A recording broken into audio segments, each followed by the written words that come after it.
Ono ye Wolokoso. Wolokoso mu weekend taxi. Wolokoso mu weekend taxi. Wolokoso mu weekend taxi. Savugidewa. Ani gwe bakutenani. Ani akumenya ukani. Oli kulubogora Simba. Empologoma enunje yedembe ate mpozi tongera kubuzako gwe yakatweyungako obale kubira mpozinga.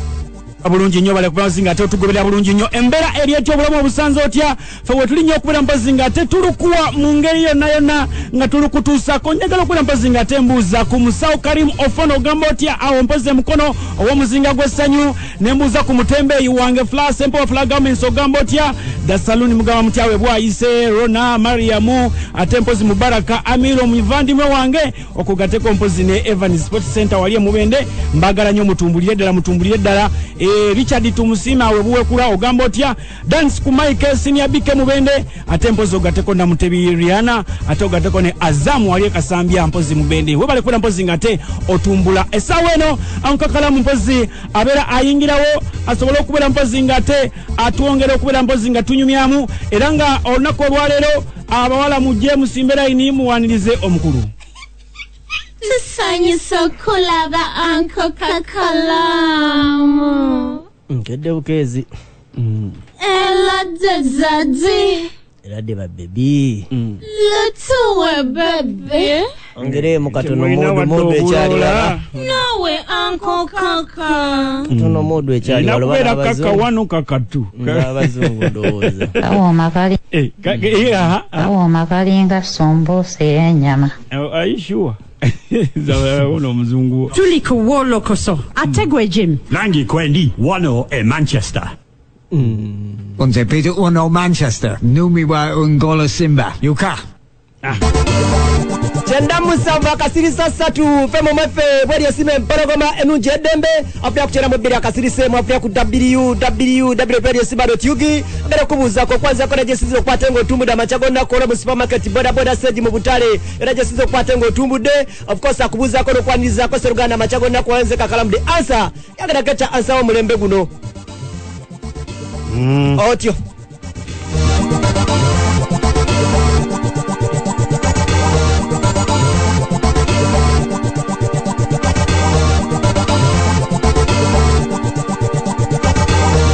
kale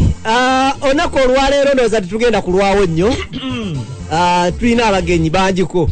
era abamu tetuli nabo wano ne tugenda kubata tugerezeganya nabo nga tetuli nabo wano ne tugenda bafuna ensonga gye tugenda okwogerako ekwata ku ffe bannamawulire deni n'ensonga endala kasoke mala okwadirizaako kaye yes bananga abawuliza balubogola Simba amanya gange nze kaye Wisdom mutabani w'omulala yakulira ku mato mutali mazzi ne Seriraka bulijjo mbagamba twava Rengo isingiro ne tuyingira Buganda tuli bana basabasajja kabaka era bwe twatuuka wano n'engero twazikyusaamu bino be mugamba Kakalamu nti waligwa wendigwa betugamba tumala kugwa ye yasembayo genda okibuuza Ofono Opondo otegedde buli ayingira Ssaabasajja Kabaka tujja muyingira ekitalya tulinayo obuliri ate muzeeyi yagambye woteri no problem okasitoyingira Ssaabasajja Kabaka otegedde yes emikole mugikulike egiruwa egy'ababloga egy'ababloga tubadde tugulawo office why abaana bangamba sali part of that association n'abaana naddala aba opposition ne bangamba kaye bw'otegatta ku bagaayi abo bajja genda bakola amateeka batulyewo Wisdom wali wakubirikkiriza ekifo tofaayo kubanga ze saakuba campaign saalonda saakola ki wali wala actually n'okutimba nze saakuba campaign zonna nti munonde kuba ababloga bite naye bannange bagira ne bagamba meza y'abaani naye nekanga nga ndi wakubiri nga tenga sikubye wadde campaign nenzikiriza neŋŋamba nti kanfuke deputy president kubanga kati isimawo enaale kashibaga kato bani oli wachi nabagamba nti nze President Museveni yandoga nero akwanga eddogole lisolofuruka kubanga tulina option tulina option waliwo emagere buli omala ba option tulidde katufune Isima naye kwali ku line Isima naye njagala okwebaza Isima kubanga bambi mu kaseera akatono ebyaddala Isima musajja mukulu tumwekitiibwa in a few minutes mwezi obagumu so we tugezezaako okuleeta abaana bonna era njagala okugamba abaana ba blogger woba oli eyo nga teweesiga Isima kubanga tomwesiga weesigenze era ekinagenda ekikyamu mu association eyo nja kuba nkibaga kuba abaana bangi bali eyo batya Isima walaba kibakato ati agamba ne musajja ono ino nesonze njaga kwebaza obukulembeze bonna obwa Uganda Bloggers Association okuleeta abaana ewamu okulaba nga tuba n'eddoboozi erimu Jajja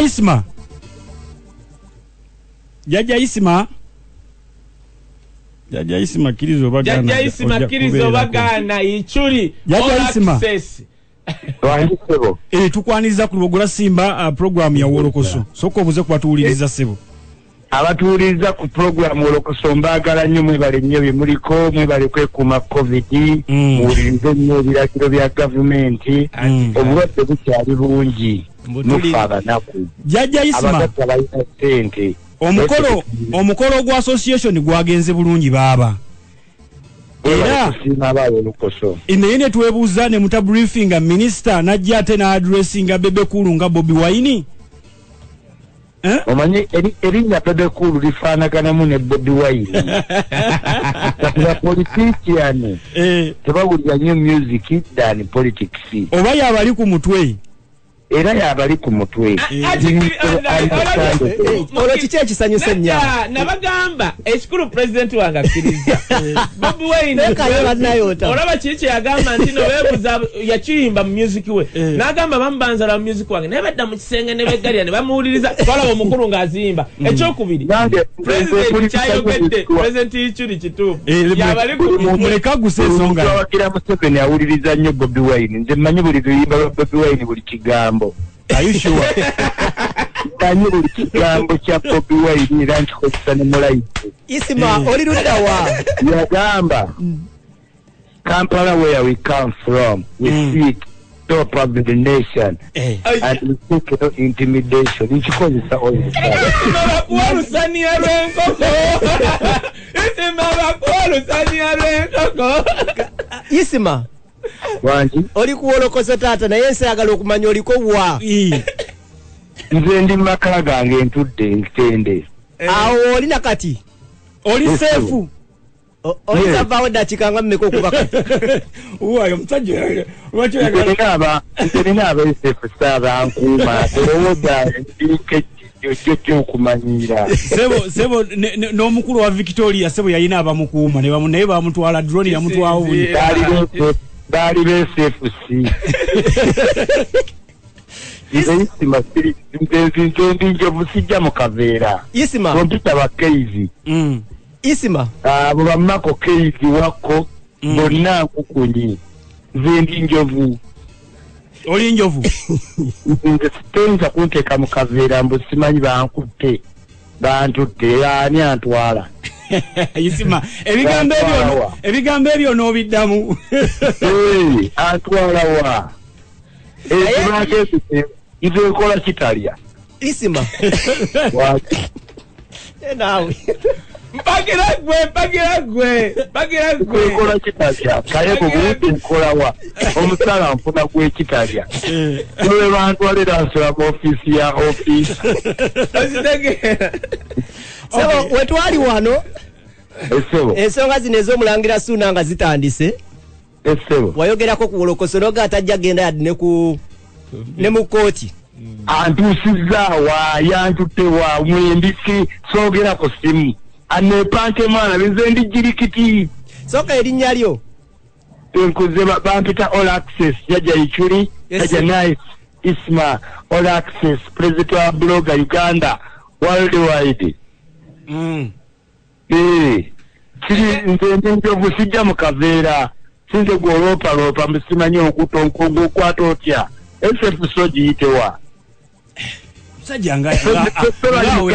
agamba mu Uganda gojja ng'omanyi mama Janet nze nenzija nga mmanyi muhoozi ne tugwa nkwasanga nkeki okay kakati abakopi wa toyinza kumala gankwata oyinzaolekesasajja mumakomera Isma kakalamo tuyina Chris Evans ku line naye katumufune omanyi twagala okubeera nga tukuliyetingawo tulabe abayimbi ne bannamawulire batandise okwesiga ebitogi wajje Chris Evans Kawesa omwana oyo talimba katonda yamanyi tukwaniriza ku programu ya Wolokoso Sebo amanya obulieko n'abantu wajje osinzidde kati essaawa zino booli mu nnimiro yo ya nyaanya otubuulire ndi wano maka gange agaluwa ndimu kulaba be bakwata n'osanyuka just neewunyiza Isima obuvumu bwakozesa n'ekyo yeesize kubanga yesebo bwe ntunula mu layini ndaba yaddeko okay kakati Chris Evans ow'amawulire yeetaaga omuyimbi n'omuyimbi yeetaaga ow'amawulire naye kati ate gye biraze ndaba bitabuse kulinga nti kati buli omu takyetaaga munne tubate tubaveeko nze ebintu ebyo bwe byatandika nasooka kulowooza nti Suuna asaagamu okitegeera nti ali mukangamu nga bw'obeera ng'okanyugayo akayinja olabe samanya nti omusajja ali siriyasi okitegeera kuba bintu bingi tubiwulidde bawulire ebyabali luno biki tetwamanya gye byakoma n'endowooza babisootinga okitegeera kati neewunyiza nnyo okubanga muyimbi munange Suuna ekintu yakituttaawo n'akiteeka ewala kubanga amazima gali nti ab'amawulire tebakoze ebibi byokka okitegeera bakoze n'ebirungi bingi actually as a matter of fact ebirungi bye basinza okukola baba nga waliwo ekyasobye sisuubira nti nno omuyimbi munange yakoze bulungi ate okugenda okutwala abasajja ekitalya ndaba nga ekyate kyaddawo tukasi nnyo okitegeera ndaba tekyasaanye Evans oli wakabiri oyo Suuna agudde era nze kyensaba wano ku mukutu nsaba Suuna ne Keys bamaking a peace ekyo kiveewo kubanga olaba tekigenda kuyildinga good results ekyo kyo nkikubuulira ku bayimbi ffenna ne ku bannamawulire tetusobola kukimaliriza nga kale bagamba ezenkanakana n'ebisikite zaaka njagala okwebaza muganda wange Chris Evans olaba kubanga kino kikulu nnyo muganda wange mu byamawulire tulina kye bayita amawulire galina okuba informative sigenda kuddamu kuwa interview yange ogambye otya Isima bw'oliddamu puleyinga oluyimba lwa Suuna tugenda musibire kikokulo kati sigenda kuddamu kwogera naawe galina okuba omusajja akugambye gwaddako olaba Chris Evans kyayogedde kintu kikulu nnyo Kenya industry ye Kenya okugwa kyali nti basigala ku kiri nti mulina okukola amawulire nga gali just informative nti bannange kino nga tegali entertaining Tanzania lwaki Tanzania kakati entertainment yayo eyimuse nnyo ti Diamond Platinum baamufuna n'akoppa ebintu bya Uganda n'abitwala mu Tanzania otegedde wana Uganda bwe munaakola ebyo bye mutandise bayimbi mmwe nga muyingirya bannamawulire entertainment musical mwagenda kugwa tugende kuba Nigeria abaana bawano batandika okuwandika kuba Nigeria of course Bob Wine tasola muleka kubanga ya trendinga otegedde kyengamba oba Bebe Cool oba Chameleon kati ogenda kulaba ogenda kulaba Evans uli soko kwate gundi zino Evans agamba Chris Evans soko lindenzi kusensonga ogenda kulaba ba Chris Evans bakuba nnyo okujja kuyingira ku scene why ekyandi baddewo yes nze nzikiriza Suuna laba Suuna nzikiriza yes waliwo ebigambo ebyayitira fena tukkiriza otegedde era fena tukkiriza nti yes kale waliwo enjogere yasobamu njogereko kaye naye mbadde nsaba no katono nnyo ogenda kwogera naye mbadde nsaba muganda wange Suuna fena tunyiiga naye muganda wange okuddira gundi ya next media abo n'abaana basatu ndowooza nti ekituli kyamwe ekyabayimbi yesebo nebaza nnyo Kayo Wisdom mwagala nnyo Kayo Wisdom yesebo kubanga media ne ba blogger tuli balongo true otatutte bakaizi mu kkomera taliddamu kusituka tewali media egenda kuba music we jajja Isima asigale kumanyiza kikuba nzambo lyange nzakikuba jankime nze kankubuulire nze kankubuulire bannaayi olaba eyo programu ya Ankat Kalakata erina ekizibu nti bo basudia migao demu katulungamyemu tuli kubayimbi n'abamawulire tuli ku show ya muntu naye n'ekirala Chris Evans katono nnyo obaddeko mu America katono obaddeko mu America waliwo shows ezitrending nga entertainment nga lwaki America abayimbi baayo oba abazanyi ba film bayimuse nti wojja okulaba shows ziri critique bajagamba nti banaye Chris Evans bamukubye ennyondo bakyogere ate olulala bagambe banaye Chris Evans yatusize emmotoka eyakabi wadde yagyewoze kubanga bo America bo kye batambulira ku show business uli kano kantu kasula kituufu Chris Evans sijja kuyingizaayo eri show gy'obadde oleeta bwe munajja show ngeze ziri entertaining eziri critique wallahi ezo show ziri critique ate zime omanyi nsobola okwogera ku Bebe Cool nga ninga mulumba naye nga mumekinga nga kubanga nzamwe brand nina following bwe njogera ku Bebe Cool bwe Bebe Cool akimanyi nti bwe mwogerako otegera waliwo following abajja muwulira Chris Evans ekituufu kyoyogera naye ate mukirabire mu ange endala nti shwezo zisobola okuba nga zikuba abantu babiri oba basatu naye weboogera ku muyimbi ne bakukyaza kiba kati olaba wolokoseeno kati Chris Evans olaba waaliko nze mmanyine Chris Evans ku buugi bwali mu kunywa kati akimanyi nti kina kye kimwongerako oba osegedde kaye njagala kufuna Jackstar naye njagala Evans asooka gusa ensonga ye Evans olutawule mwatandise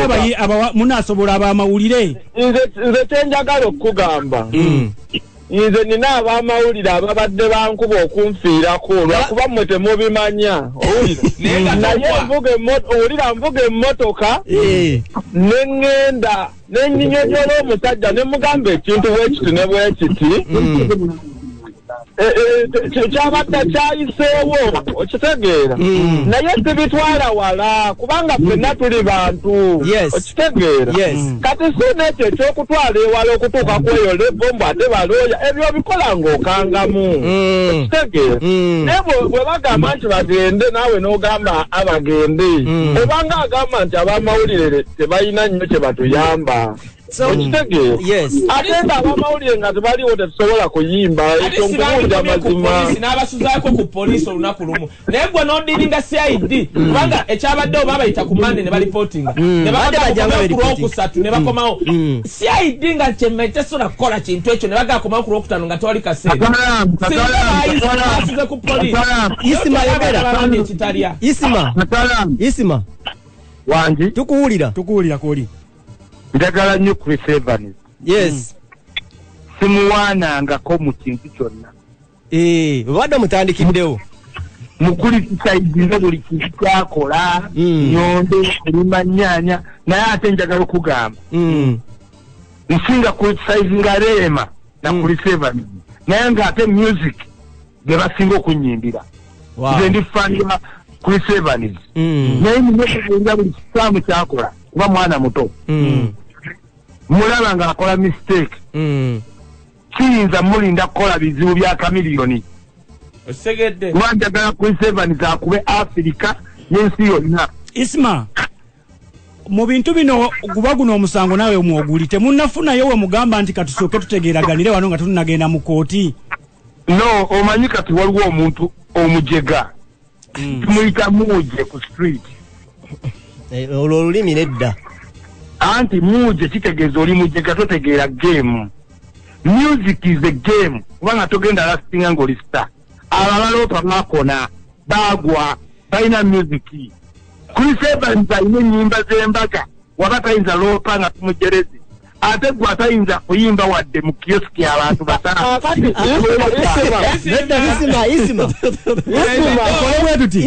abali ku line temuvaako kansooke nfune Blackstar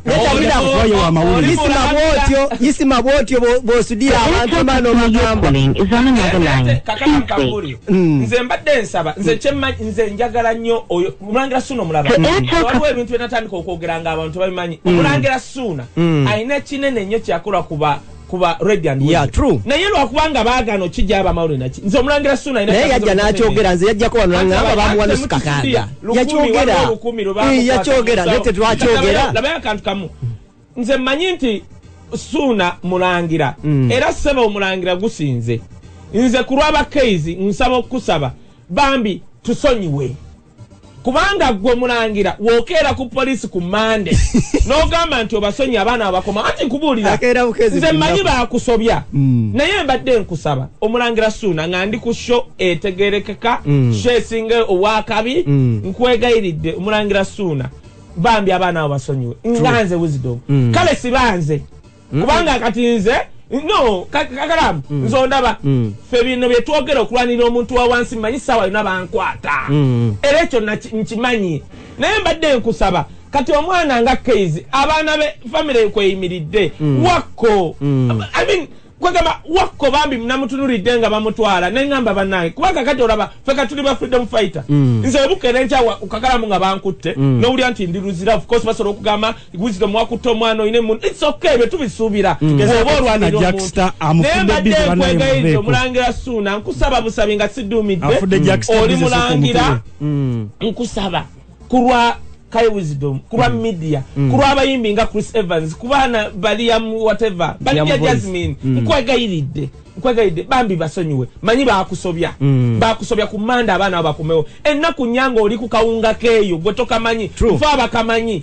nze natandika dokkalya kuba mayisa wali n'abantwala otegedde kakati mbadde nkusaba bambi basonyiwe ekimala kyensaba kale abatuwuliriza ku mpologoma ennungi y'eddembe tukyali wakati mu kugonjoola ensonga ez'abaluse wakati w'abannamawulire waliwo abannamawulire abakwatiddwa abakola emirimu gwe gumu n'ogwaffe ng'Omulangira Ssuuna ye yabatutte era nga kinajjukirwa nti twakolako sitole eyo bwetyo wano nga Ssuuna alajjana ng'akaaba nga bwe bamwogerako ebyanjwanjwa byali mu kugamba nti byalina okuba ate nga asasulirwa kwekyo ekyaliwo so bwe twogera ssaawa zino bannamawulire abo betwogerako batwaliddwa mu sijja gamba prison kubanga nina information endala gyenfuna eyo nfu bali Kitalya gye tulina erigamba bali Kitalya nze kankubuli wemba nnimba they can arrest me oba baana bali Kitalya listen to me ate babateza akakodi oli bwakuyita olwokutaano kulya n'abantu ebyo bintu bikolebwa bano benaremu kati olaba byasegirinya segirinya ali mukomera naye bagenda ne basudiya ebyo besudiya mbw ali wabweru ali mu nnyumba batubuzaabuza abaana bali Kitalya wetwogera kyobola ndi wano mu kwegayirira Ssuuna sibamunze nkwegayiridde bambi basonyiwe yes bakusobya naye nkwegayiridde kubanga mugenda kuleeta ekizibu bino betubadde tulwana ne UPRS betubadde tulwana ne media za wano tugenda kuteekamu ekigere tukikendeeze olabe nga media tuze ku bantu basatu empologoma ye Magere of course yo ne bateekawo etteeka nti mukuba nyimba zijja kuyita zituuke mu nyumba zaffe Chameleon Bebe Cool bapalaso Chris Evans tubalinde ku mbaga naye abaana abayimuka mukubanga kati bannamawulire omuntu atandika okubakwata batu ate n'ekirala Ssuuna Ssuuna kyemulina omumanya UCC ina ekintu twali eyekapeeka nga balina ekintu kye baleeta era n'ennyomba oba mukama waabwe oba ki nga bo bagamba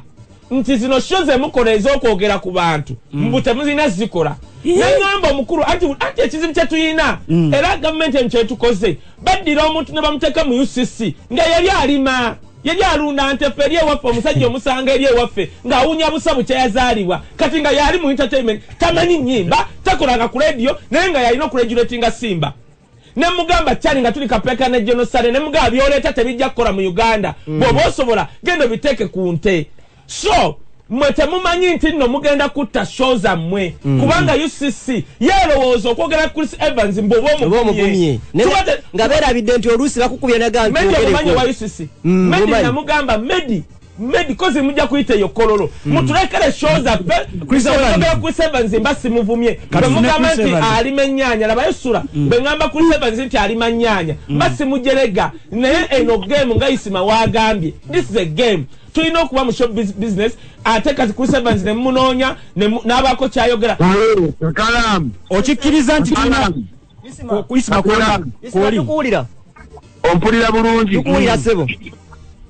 Akalamu bw'oliddamu okuba oluyimba lwa Ssuuna togezanga n'empulira ekiri naye ate Kakalamu takuba nyimba sebo show yaffe si yakuba nyimba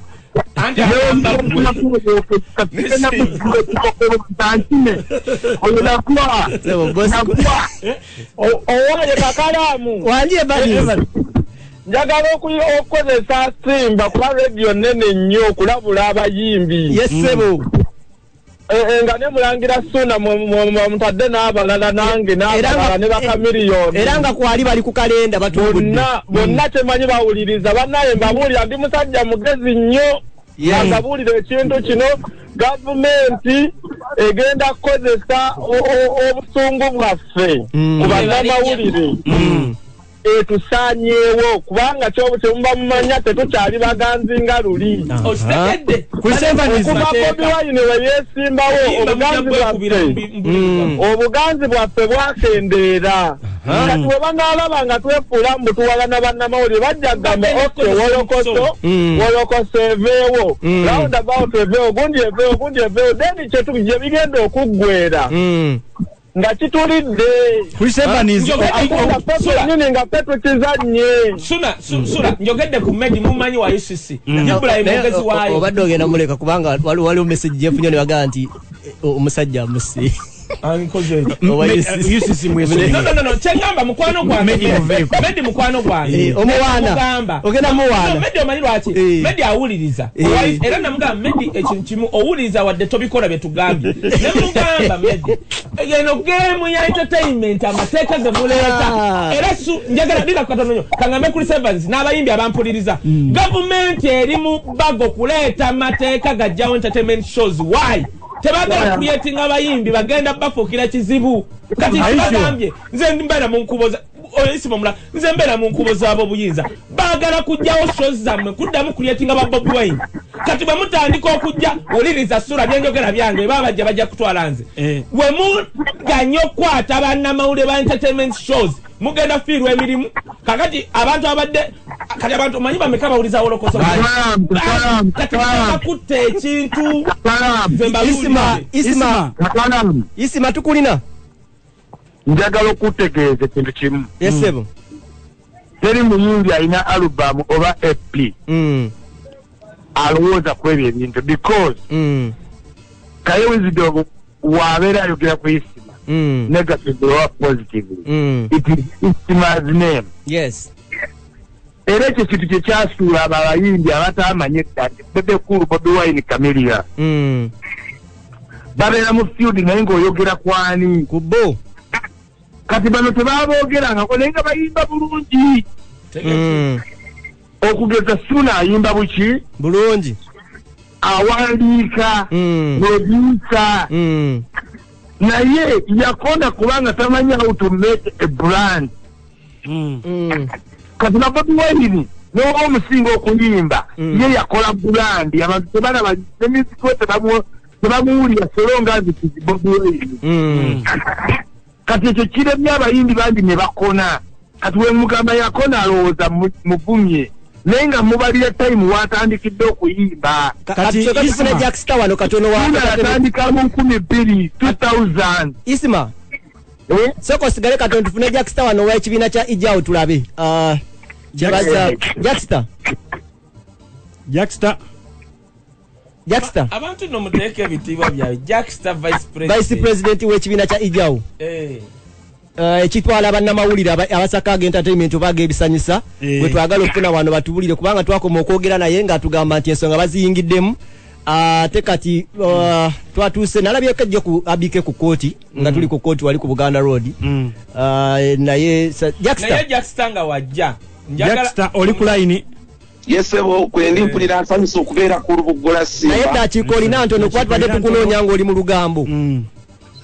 wangi taata tubadde tukunoonya ng'oli mu lugambe edda kikolina ntono president abakubira mu maama oba bwe bungi obadda tukuba essimu eri bize bannange tuli ku nsonga ya muganda waffe Keezi era wonkubidde bali basatu baganda baffe Keezi Wako ne Mako yes era wonkubidde unfortunately cancer abadde yakankubira batulina developments zebatuwa council waffe bali ne NBS council bagezaako okulaba ekisinga kye bagezaako okukola kati okufuna production warrant so that at least on Monday we can have a day ngenda kuddusa katono Jackster ojjukira bulungi nnyo scenario yaliyo wakati wa Kasuku ne Kenzo era n'ojjukira wakati wa Kasuku ne Wuma Misa Kisemakula n'abalala abantu bano ebiseera bye Kasuku we yagenda mu scenario teyagenda ko mukomera ate ng'ekibiina kino tekyaliwo kati tugenze mu makomera ng'ate twakuliyetinga ekibiina kye tulowooza nti kitutwala mututwalawo bakulu muli mu ddiiru ekisooka kye njagala mbagambe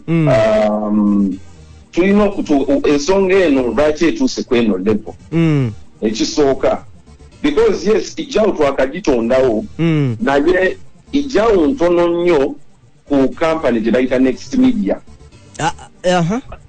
katono nnyo ngera bye twakajja first of all twogere ku financial muscle tetubenkana ekisooka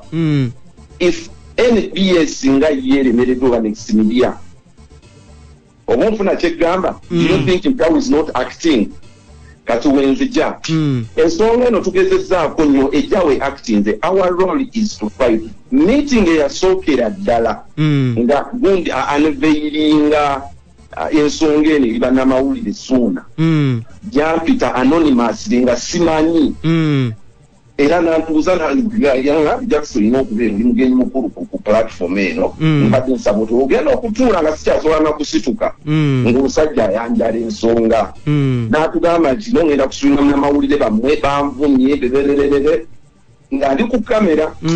era when I was addressed we has requested okwadressinga bannamawulire on top of the down tugamba of course soon ngenda kudifendinga munnamawulire waffe mu maaso gano naye obuposi bw'abanga tulina ensobi gye twakoze we shall come and apologize naye bwe tuba nga tulina kye twakoze nga tena bw'ataatutegedde era we are going to also make you understand kubanga at the end of the day it is about striking harmony tulina kukolagana wamu si kukola ki kuteekawo ntalo era kye tubadde tugezaako okukola harmony dakika zituweddeko Jackster katono nno kanzibuse ensonga eno kyendezaako gamba nti tubadde tukola ekisinga okuba nti kidirenze nemmata okutuuka eno ndowooza harmony okuba nti ebaddewo era nga nze akulira bannamawulire ngenda kunenya nnyo sigenda nenya I think I'm going to nenya Next Media munasonyiwa because we've tried to do this thing to settle this out of the court but because of the seniority of the monies and the lawyers they have because netitubadde tekyesana mu lawyer case was willing to have council balogoni ne batusaba tuba council ba Next Media bajje tutuule tukaninge to a consensus from the events buli omu yabatalabikako. So me, I think our boys are being used as a bait. And as a Jau, Sija Barimba, we defend individual presenters, not even a company like Next Media. Until we even defend Omana, even against a media house. Kwa Omana yari vulnerable. For us, the dynamics the dynamics I'm seeing right now. First of all, some of these big companies, I'm sorry to say, when the problem comes, they would really fall out. So as a unit, as a family, and so then we are so Gwanga to Katu Tusenga, never a down, never to have to get a president, United States of Oracle, so again up snagging him one, Mokoti, Jackster, Dachika, Tulina Kusaba, Cardinal, there's a Tina Kusaba, and never to go between production warrant, get up for Nagundi. Tugenda kufuna twagala kufuna bei kati nenga tulikola nga ejjawo banna naye mukulu Jackson mbadde nsabanga mufuna production warrant kubanga nze era byoyogedde suuna bano nabadde mbagamba off the air seriously yavugako n'emmotoka nanga nze wano kubanga I respect you naye of course respondent tatwagifuna kuva mu bannaffe mbadde nsabanga tufuna production warrant osobola okunoonya kumulangira eyo n'alabanga kufuna wasonyiwa nange omulangira yabadde ampisa essaawa 6 leero omulangira era tugenda mu meeting nga kyemuyinza obbagala nti nga wenjogerera we tumugambidde okuva ejjo yatuwadde gundi tugenda mu meeting nga 8 saawa zino atugambye alina tv show ku makya mwakeera alina byagenda okukeeramu but we really hope let's go on that omulangira watusonyiwa nga production warrant kwane wenejjo musango Jackster kadde katuweddeko bambi webale nnyo balide ddala kaye wisdom okulwa Isma All Access ne Chris Evans sibula mbadde mbagamba bannamawulire mbagamba abakola entertainment anytime ekintu kijja okulanga shows zino tezivaawo nga tusigaza za mukulu ono basimbagane